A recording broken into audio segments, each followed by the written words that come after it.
Hello and welcome to another episode of PQA, the show where you send me your tech questions and, well, I give you answers. I'm Alex Venz, otherwise known as Petra, and this week's question came to us via email. It reads, "Hi, I'm having trouble getting good Wi-Fi reception in the living room of my house, and I'd like to know if there are any easy and cheap ways to improve signal strength. Thanks." Well, there are.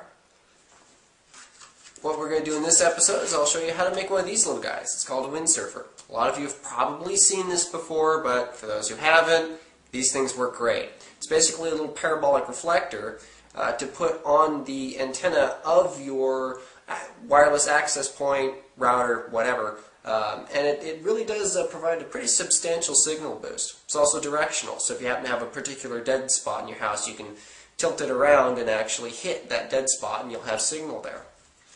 Anyway, first step for making one of these little guys will be to go to freeantennas.com and download the EZ-12 template. So this is the EZ-12 template. You'll want to drop it into either Paint or GIMP or Photoshop or whatever and scale up the template a little bit, because obviously if you make them bigger, they do tend to have a greater signal boost. So let's get started on this little project. After you've gotten your template resized and printed, you're going to want to cut the two sections apart, as I've done here, because these will be glued onto opposite faces of the manila folder.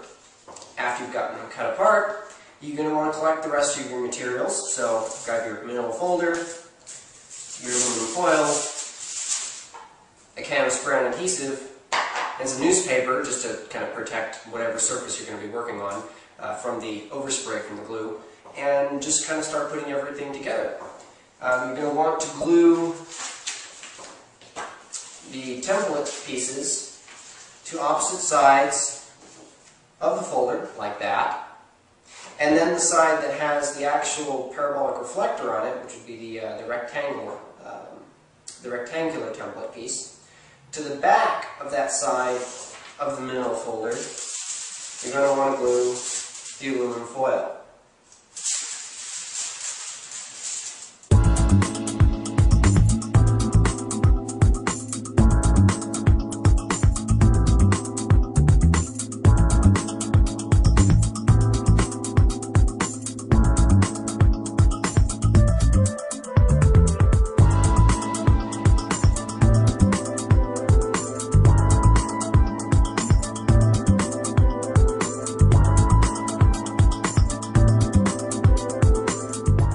Now that the glue is dried on our folder here, we're going to go ahead and cut out the pieces that we'll need to put together the parabolic reflector by just cutting along the edges of the templates using either a razor knife or a box cutter or whatever you happen to have handy.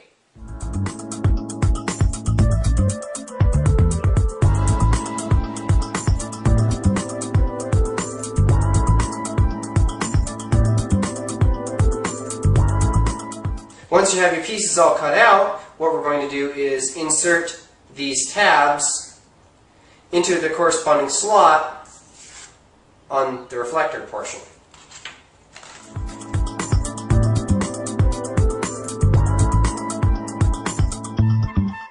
And there you have it, your very own Windsurfer. Now obviously the effectiveness of this device will depend upon the accuracy with which you assembled it. Obviously if the shape of the reflector here with relation to where the antenna is supposed to go through, because you just make a little hole here and you run the antenna up through the center of the Windsurfer there. The shape of the reflector with relation to where the antenna is will have an impact on its performance. So if you did a really good job replicating the original design, it should work very, very well. If you did a very poor job assembling it, it'll probably help still, but just not nearly as much. One of the great things about this Windsurfer parabolic reflector project is that you don't even have to be very good at making tinfoil hats to put one of these things together. Anyway, that's about it for this week's episode of PQA. As always, I appreciate you guys sending in your questions, and if you happen to have any questions, don't forget to send them to questions@petrastech.com or twitter.com/ptpetra. See you guys next week.